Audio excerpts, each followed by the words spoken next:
আল্লাহর ভাষায় বলি, ওয়াইদা কুরিয়াল কুরআন ফাসতামিউ লাহু ওয়া আনসিতু লাআল্লাকুম তুরহামুন। আল্লাহ বলেন, যখন কোরআন তেলাওয়াত করা হয়, কোরআনের বর্ণনা দেওয়া হয়, কোরআনের তাফসীর করা হয়, আল্লাহ রাব্বুল আলামিন বলেন, তোমরা শ্রবণ করো চুপচাপ থেকে। আল্লাহ বলেন, কোরআন চুপ থাকো, শ্রবণ করো। এই দুইটি শর্ত যদি পালন করতে পারো, আল্লাহ বলেন, তাহলে আমার পক্ষ থেকে তোমাদের প্রতি নেমে আসবে রহমত। এই জন্য রহমতের বিপরীত হলো গজব। যদি চুপচাপ না থাকে, হট্টগোল শ্রবণ করেন, তাহলে আবু জেহেলের স্বভাব ফুটে ওঠে। আমি যে আয়াতে কারিমা তেলাওয়াত করেছি এরই আলোচনা শোনাবো, কিন্তু আবু জেহেলের স্বভাবটার কথা বলে আমি এগিয়ে আসছি ইনশাআল্লাহ। আর আল্লাহ নবী কাবার দেওয়ালে দেওয়াল লাইটিং করা হলো, ইন্না আ'তাইনাকাল কাউসার ফাসাল্লি লিরাব্বিকা ওয়ানহার। এবার বলা হলো যে এর পেছনের লাইন কি হবে, এর পংক্তিটা কি হবে, তোমরা লিখে দাও। আরবের এরা সন্দেহ করছিল এই কোরআন আল্লাহ নয়, এটা মুহাম্মদের ভাষ্য, এটা মানুষের কথা, যেহেতু আরবি মাতৃভাষা। এবার আল্লাহ রাব্বুল আলামিন বলে দিলেন, হে নবী বলে দাও এর পেছনের লাইন কি হবে, কোরআন আমার না মানুষের না মুহাম্মদের রচিত, এটা প্রমাণ হবে।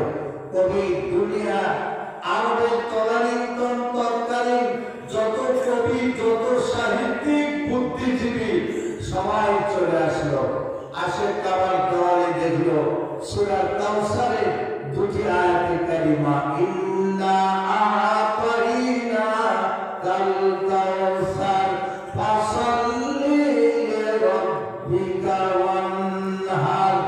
আর কি হবে পেছনে একটি আয়াত বন্ধ করে লেখা হলো। আরবের কবিরা, সাহিত্যিকেরা, বুদ্ধিজীবীরা পারছে না এর অর্থ ঠিক রাখে, পেছনের লাইন তৈরি করতে হবে। কবি জিমাত চলে আসলো, কবি জিমাত এসে দেখলো না অর্থ ঠিক রেখে পেছনের লাইন করা যাচ্ছে না। কবি লাবিদ চলে আসলো, লাবিদ হলো তখনকার শ্রেষ্ঠ কবি আরবের। কবি লাবিদ এসে দেখে মাথা ঘুরে গেল না, কোনো অর্থ দিয়ে আর লাইন করা যাচ্ছে না। এবার তিনি লিখতে বাধ্য হলেন, ইন্না আ'তাইনাকাল কাউসার ফাসাল্লি লিরাব্বিকা ওয়ানহার। লাইসা হাযা মিন কালামিল বাশার।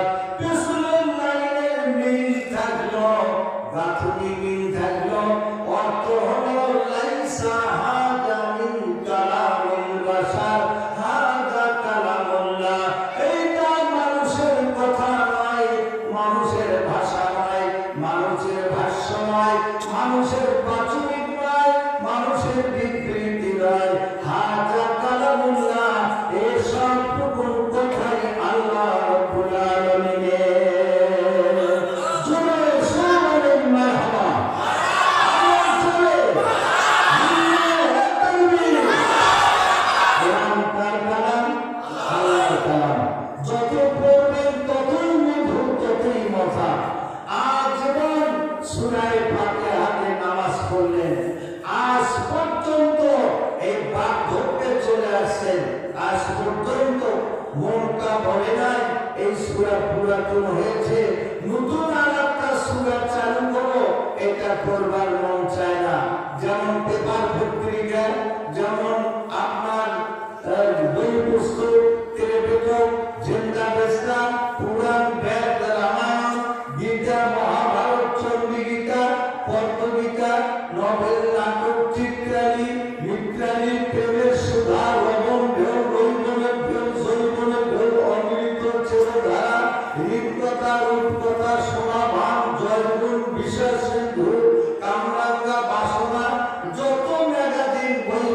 আছে, একবারের উপরে দেয়বার, দুইবার, তিনবার দেখার ইচ্ছা নাই। কেউ কেউ আবার পেপার পত্রিকা অত না পড়ে খালি হেডলাইনগুলি দেখে। আর যেমন সূরা ফাতিহাতে নামাজ পড়লাম, মনের ভক্তি ও রুচি আসে নাই।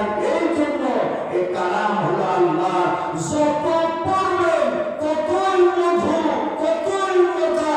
আল কোরআন হুজ্জাতুল্লাহ লাকা ওয়া আলাইকা। এই কোরআন হাসরের মাঠে আপনার জন্য সুপারিশকারী হবে, আপনার বিরুদ্ধে নালিশকারী হবে। এই জন্য কোরআন পড়বেন। আমি যে আয়াতে কারিমা তেলাওয়াত করেছি সূরা মাইদা, মাইদা 120 আয়াত আর 16টি রুকু। এই সূরাটি মদিনায় অবতীর্ণ।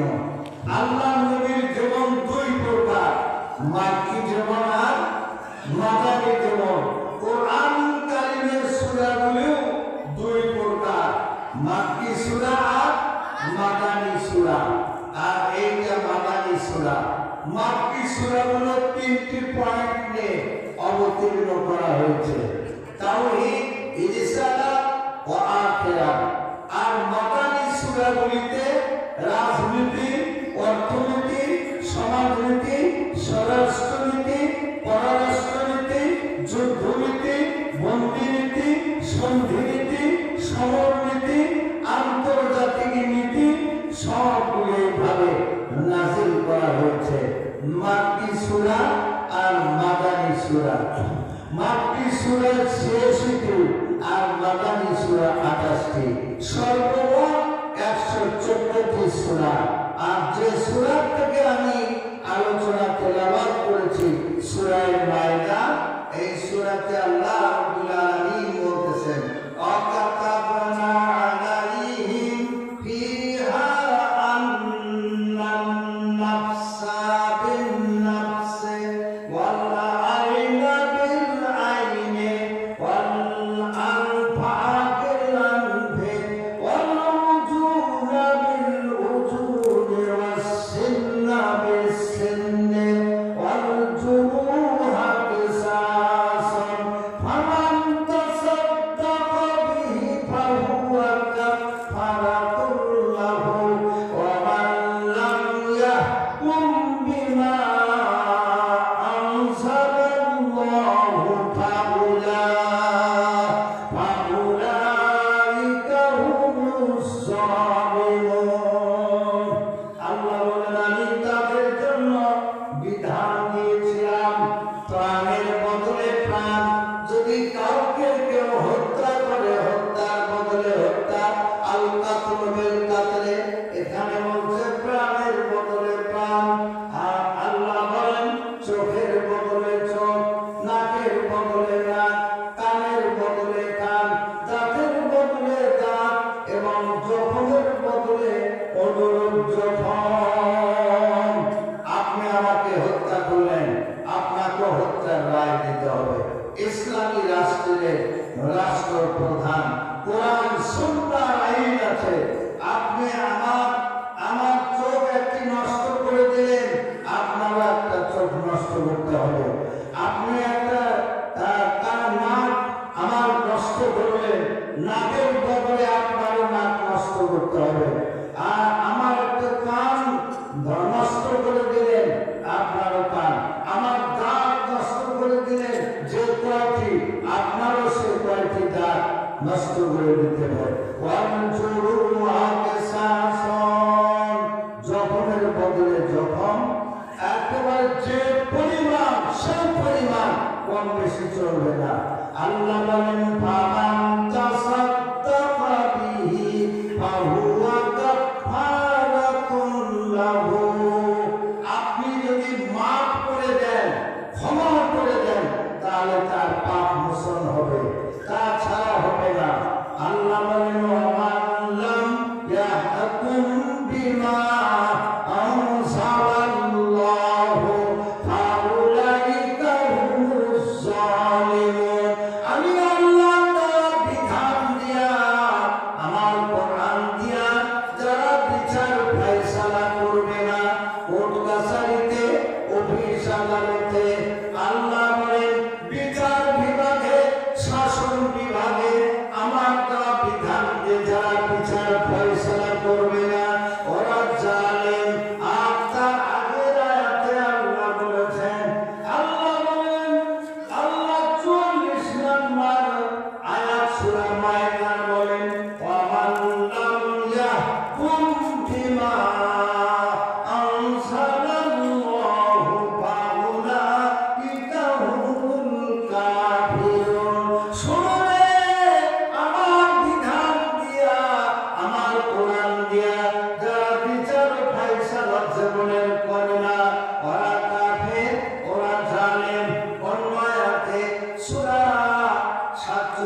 কাফের, পরে বললেন জালিম, তারপরে বললেন ফাসিক।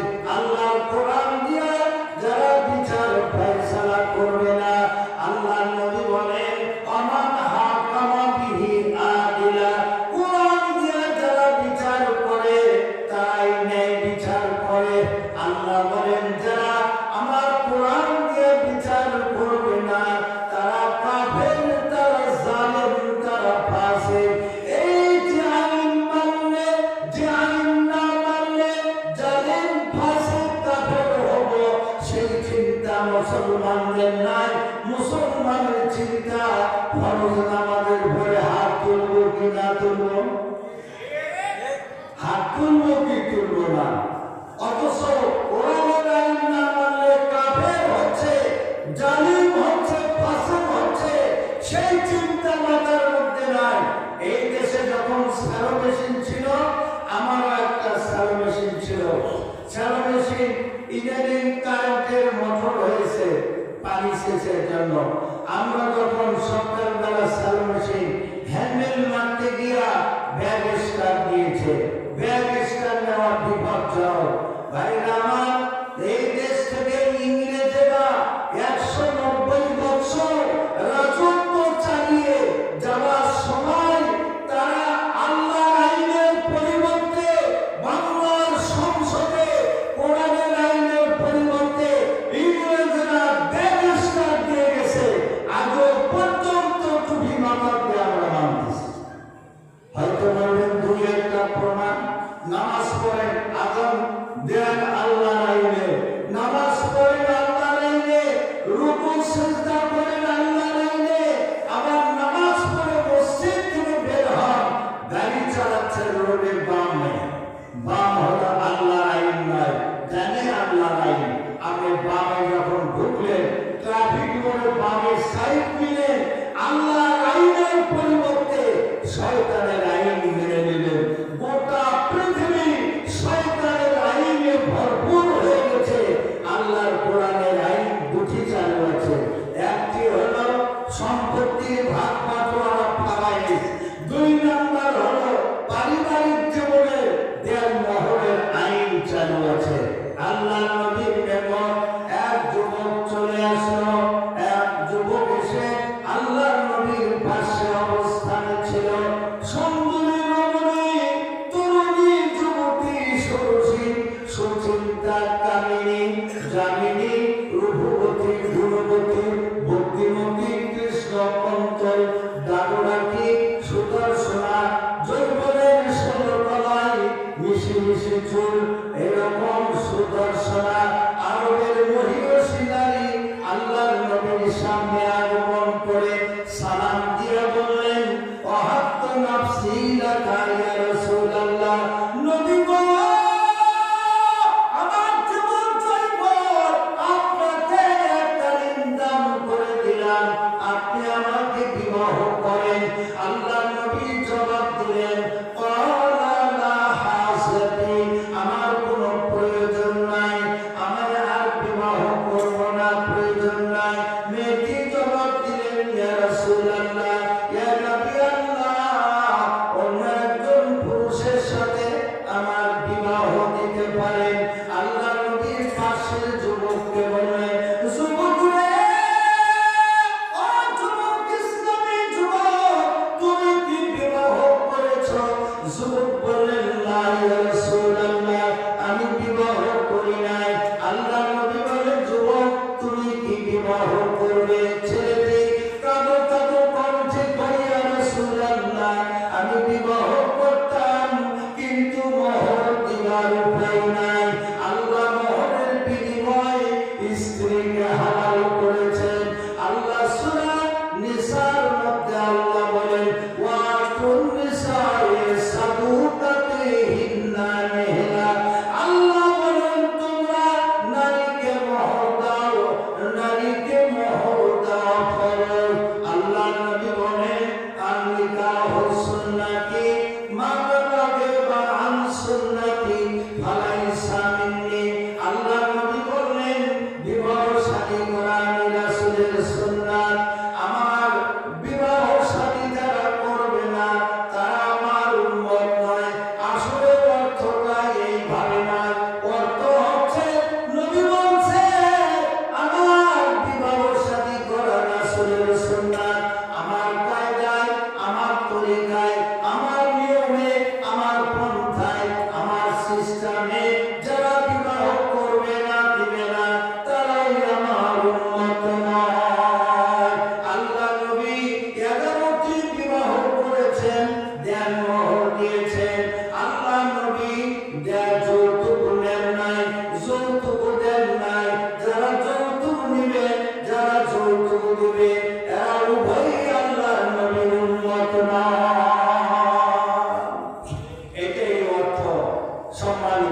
উপস্থিতি, আল্লাহ নবীর যখন বিবাহ হবে, রাসূল সাল্লাল্লাহু আলাইহি ওয়াসাল্লাম যখন খাদিজাতুল কুবরার গৃহে ছাগল চড়ায়া জীবিকা নির্বাহ করতেছিলেন, প্রত্যেকটি নবীকে আম্বিয়া কেরাম আলাইহিস সালামকে এই নবুয়তের আগে এই রাখালির দায়িত্ব আল্লাহ দিয়েছিলেন। কেন?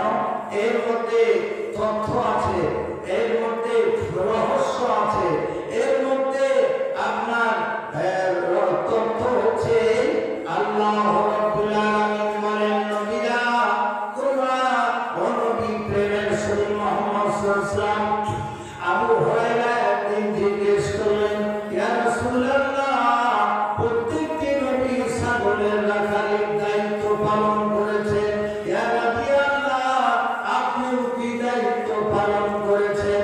আল্লাহ নবী বলেন, আবু হুরায়রা বেশ মনে পড়েছে, আমি খাদিজাতুল কুবরার গৃহে ছাগল চড়ায়া চড়ায়া জীবিকা নির্বাহ করেছিলাম। আল্লাহ বলেন, নবী গো, তুমি 40 বছর বয়সে নবুয়ত প্রাপ্ত হয়ে এমন এক জাতির, এমন এক সম্প্রদায়ের তুমি রাখালির দায়িত্ব পালন করবে, তুমি তাওহীদের দাওয়াত দিবে, ওরা তোমাকে পাক করবে, স্বাগতম জানাবে। আর যদি বদয়া দাও, তোমার উম্মতরা সব উম্মতরা জাহান্নামে যাবে। ও নবী প্রেমের সঙ্গে আমি সাগরের রাখালির দায়িত্ব দিয়া তোমার ধরতে পারতে পয়দা করে দিলাম, ওরা পাথর মারবে, তুমি হিদায়াতের দোয়া করবে। জোরে সুরে বলেন মারহাবা, লিল্লাহি তাকবীর।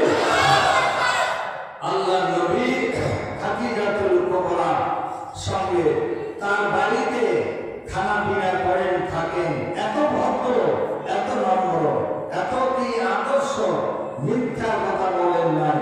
as-সাদিক আল-আমিন রাহমাতুল লিল আরব, তিনি আরবের রহমত, অনেক টাইটেল ছিল।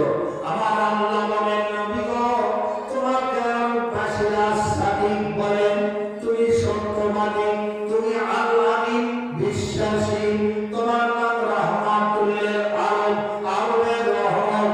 নবী গো, আমি আল্লাহ তোমাকে রাহমাতুল লিল আরব, রাহমাতুল লিল পাঞ্জাব, রাহমাতুল লিল বাংলার, রাহমাতুল লিল হিন্দ বানাবো না। ও নবী, আমার ভাষায় তোমার জন্য ঘোষণা দিলাম, ওমা আরসালনাকা ইল্লা রাহমাতাল লিল আলামিন। নবী গো, তুমি রাহমাতাল লিল আলামিন, তুমি আরবের রহমত, ভারতের রহমত, কুল কায়নাতের রহমত, তামাম পৃথিবীর জন্য তুমি রহমতের ভান্ডার, দয়ার নবী। আর মানব জাতির জন্য তুমি আদর্শের মডেল। লাকাদ কানা লাকুম ফি রাসূলিল্লাহি উসওয়াতুন হাসানাহ লিমান কানা ইয়ারজুল্লাহা ওয়াল ইয়াওমাল আখিরা ওয়া যাকারাল্লাহা কাসীরা। আল্লাহ বলেন, দিন দুনিয়ায় যদি শান্তি পেতে চাও, বান্দা তুমি দুনিয়াতে শান্তি পেতে চাও, আখিরাতে মুক্তি পেতে চাও, তোমাদের আদর্শ, মুজিবের আদর্শ, এরশাদের আদর্শ, তোমাদের আপনার দুনিয়ায় জিয়াউরের আদর্শ, কার্ল মার্ক্সের আদর্শ, হেগেলের আদর্শ, ডারউইনের আদর্শ, আব্রাহাম লিঙ্কনের আদর্শ, কামাল পাশার আদর্শ, দুনিয়ার মানুষ কোনদিন তোমাদের আদর্শ হতে পারে না। তোমাদের জন্য একমাত্র কেবলমাত্র আদর্শ আমার নবী মুহাম্মদুর রাসূলুল্লাহ সাল্লাল্লাহু আলাইহি ওয়াসাল্লাম। আল্লাহ বলেন, কাযালিকা জাআলনাকা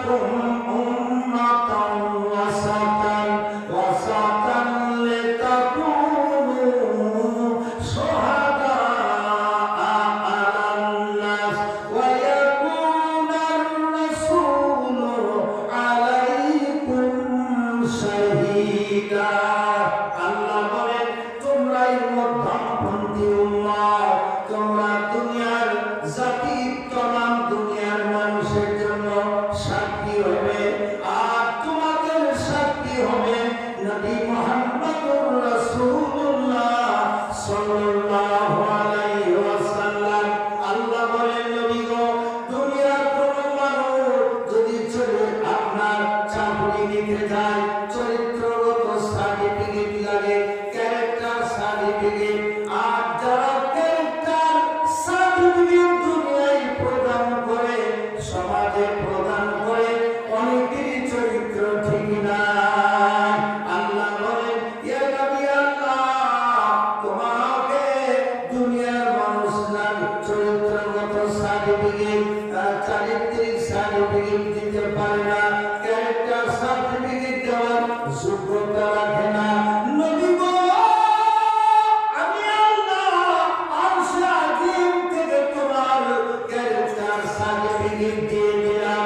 ও নবী শোনো ওয়া ইন্নাকা লাআলা খুলুকিন আযীম নিশ্চয় তোমার চরিত্র উন্নত মানের চরিত্র বড় নাই মিথ্যা করো নাই ভঙ্গ অঙ্গীকার কোনদিন তাই তো শত্রু মিত্র তোমারে জানি তো আল আমিন। আল্লাহ নবী দৈনন্দিন ছাগল নিয়া মরুভূমিতে চলে যান নাফিসা মা খাদিজার দাসী এবার খাদিজা কয় দাসী রে দৈনন্দিন মুহাম্মদ হাজার হাজার ছাগলের পাল নিয়া মরুভূমিতে পাহাড়ি অঞ্চলে চলে যায় কেমন করে এত ছাগলের রাখালি করে আমি একবার সচক্ষে দেখব। মা খাদিজা দেখতে গেলে যে দেখে আশ্চর্য পাহাড়ে মুহাম্মদ পাহাড়ের চারদিকে ছাগলগুলির বিশ্বাস সরিয়ে দিয়ে এবার ছেড়ে দিয়ে রশিগুলোর মাথার নিচে বালিশ বানায়া উন্মুক্ত আকাশ সূর্যের তাপ আর সেই গাছ মানুষের তাপে কষ্ট পায়। মা খাদিজা চেয়ে দেখতেছেন উড়ন্ত আকাশের মেঘমালা মুহাম্মদকে ছায়া দিতেছে আর পাহাড়ের বিষধর সর্প এসে ফনা দিয়া বাতাস দিতেছে। জোরে সরে বলেন সুবহানাল্লাহ। তখন নবী হন নাই তখন 25 বছর বয়সে উপনীত। সেই সময় মা খাদিজা এই দৃশ্য দেখে অবাক সাজে এবার চলে এসে বললেন দাসী এটি আশ্চর্য যে মুহাম্মদ আব্দুল্লাহ পুত্র মুহাম্মদ আমার বাড়িতে খায় দায় ছাগলের রাখালির দায়িত্ব পালন করে আজকে আমি দেখলাম উড়ন্ত আকাশের মেঘমালা তাকে ছায়া দিতেছে আর বিষধর সর্প তাকে ফনা দিয়া বাতাস দিতেছে। তখন নফিসা দাসী বললেন মা আপনি চলে যান তাওরাতের জাবুরের ইনজিলের পণ্ডিত আপনার আপন চাচাতো ভাই ওয়ারাকা বিন নওফল সেই বলতে পারবে এর রহস্য এর তাৎপর্য।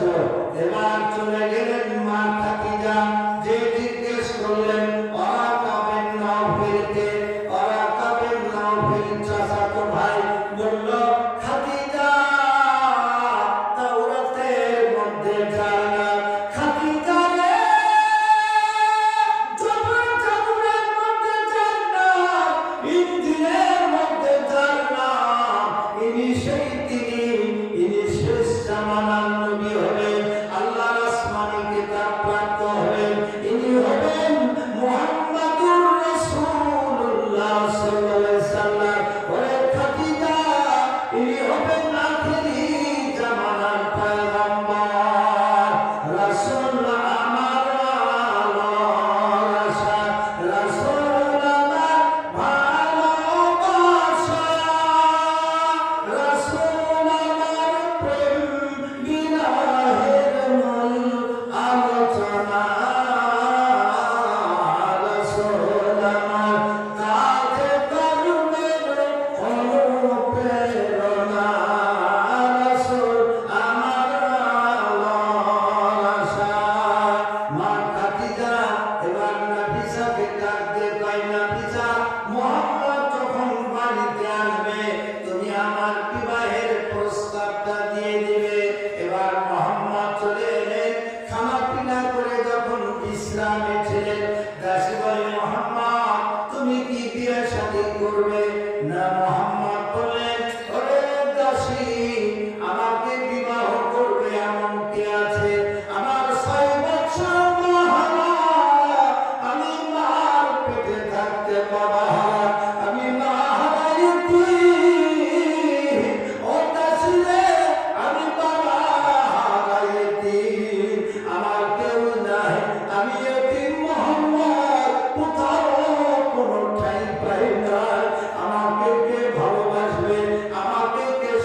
তোমার পছন্দ